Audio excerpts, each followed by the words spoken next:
Welcome to the read-along audiobooks production of The Time Machine by H.G. Wells. This video includes all of the chapter's original text, so that you can read along with the audio. Please remember to subscribe with the notification bell turned on, so you will be notified whenever we post a new audiobook. The Time Machine by H.G. Wells. Chapter 9. The Morlocks. It may seem odd to you, but it was 2 days before I could follow up the newfound clue in what was manifestly the proper way.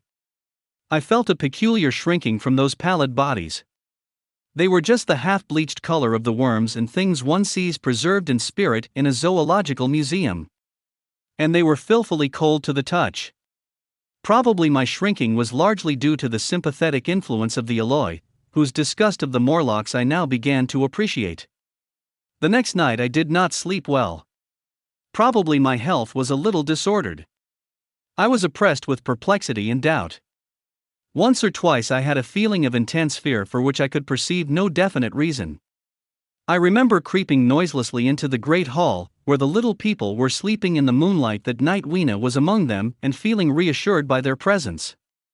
It occurred to me even then, that in the course of a few days the moon must pass through its last quarter, and the nights grow dark, when the appearances of these unpleasant creatures from below, these whitened lemurs, this new vermin that had replaced the old, might be more abundant. And on both these days I had the restless feeling of one who shirks an inevitable duty. I felt assured that the time machine was only to be recovered by boldly penetrating these mysteries of underground. Yet I could not face the mystery. If only I had had a companion, it would have been different. But I was so horribly alone, and even to clamber down into the darkness of the well appalled me. I don't know if you will understand my feeling, but I never felt quite safe at my back. It was this restlessness, this insecurity, perhaps, that drove me farther and farther afield in my exploring expeditions. Going to the southwestward towards the rising country that is now called Coombe Wood, I observed far off, in the direction of 19th-century Banstead, a vast green structure, different in character from any I had hitherto seen. It was larger than the largest of the palaces or ruins I knew, and the façade had an oriental look, the face of it having the luster, as well as the pale green tint, a kind of bluish green, of a certain type of Chinese porcelain. This difference in aspect suggested a difference in use, and I was minded to push on and explore.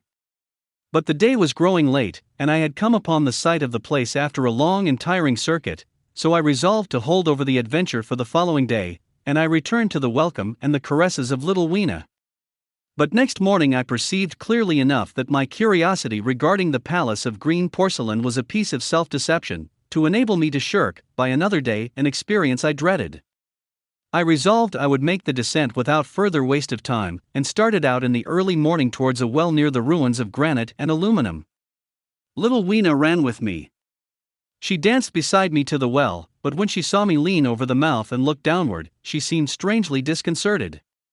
"Goodbye, little Weena," I said, kissing her, and then putting her down, I began to feel over the parapet for the climbing hooks. Rather hastily, I may as well confess, for I feared my courage might leak away. At first she watched me in amazement. Then she gave a most piteous cry, and running to me, she began to pull at me with her little hands. I think her opposition nerved me rather to proceed. I shook her off, perhaps a little roughly, and in another moment I was in the throat of the well.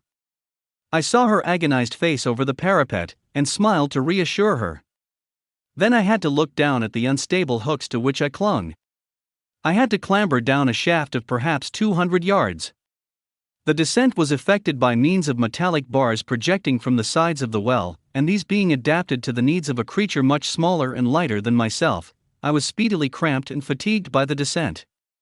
And not simply fatigued. One of the bars bent suddenly under my weight, and almost swung me off into the blackness beneath. For a moment I hung by one hand, and after that experience I did not dare to rest again.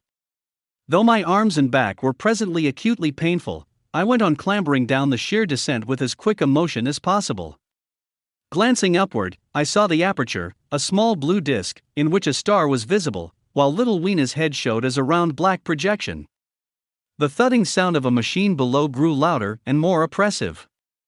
Everything save that little disc above was profoundly dark, and when I looked up again Weena had disappeared. I was in an agony of discomfort. I had some thought of trying to go up the shaft again, and leave the underworld alone. But even while I turned this over in my mind, I continued to descend. At last, with intense relief, I saw dimly coming up, a foot to the right of me, a slender loophole in the wall. Swinging myself in, I found it was the aperture of a narrow horizontal tunnel in which I could lie down and rest. It was not too soon. My arms ached, my back was cramped, and I was trembling with the prolonged terror of a fall. Besides this, the unbroken darkness had had a distressing effect upon my eyes. The air was full of the throb and hum of machinery pumping air down the shaft.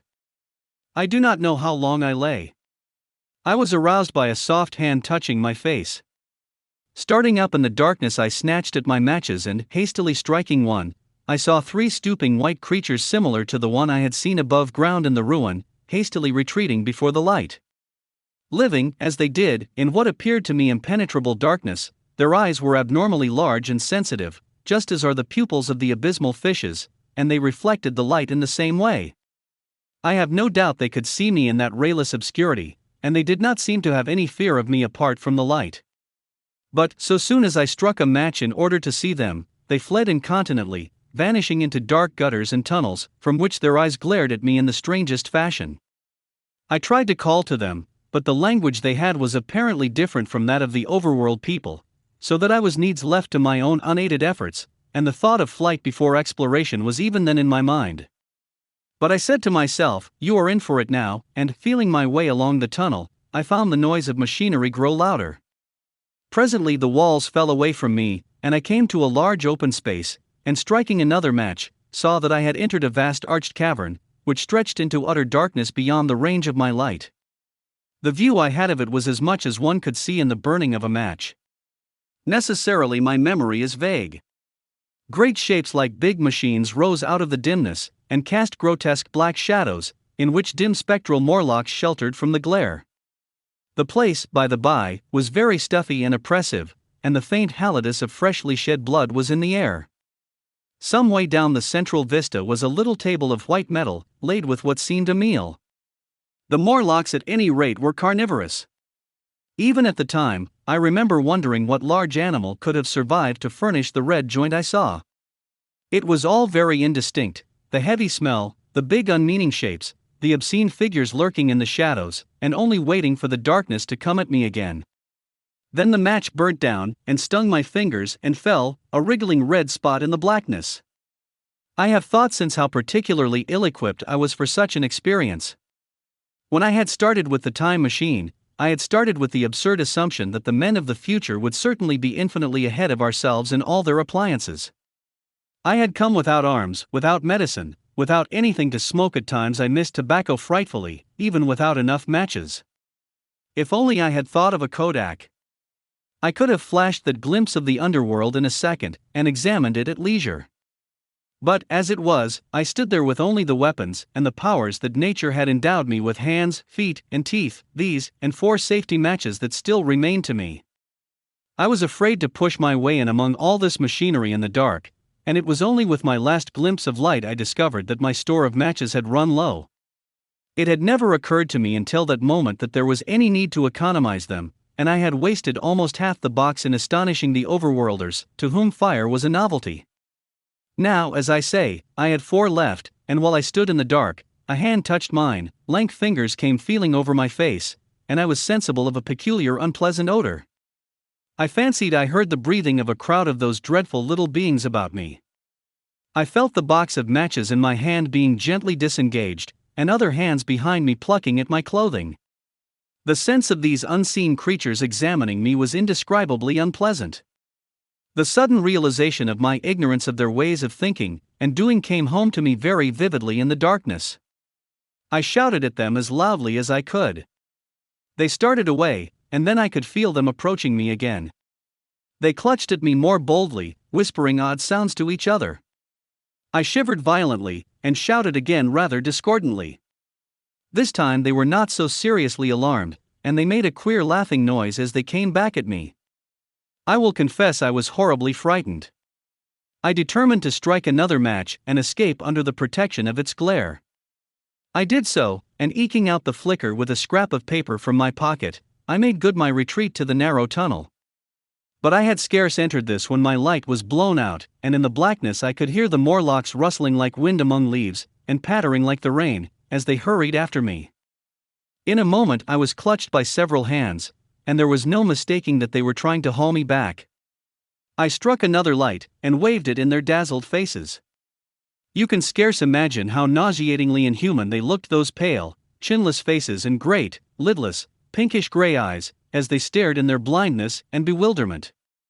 But I did not stay to look, I promise you. I retreated again, and when my second match had ended, I struck my third. It had almost burnt through when I reached the opening into the shaft. I lay down on the edge, for the throb of the great pump below made me giddy.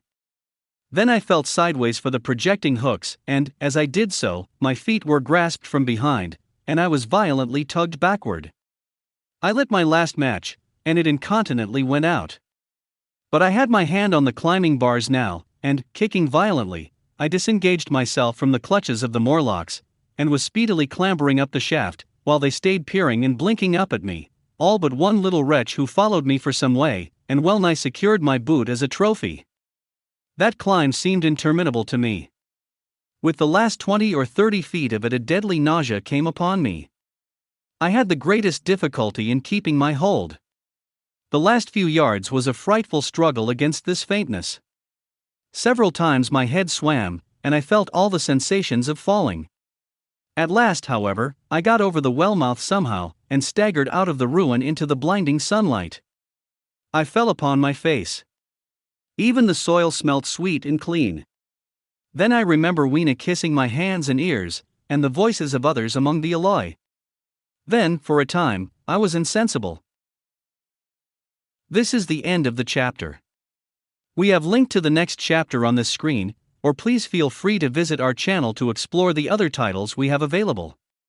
Please remember to subscribe with the notification bell turned on, so you will be notified whenever we post a new audiobook. Thank you.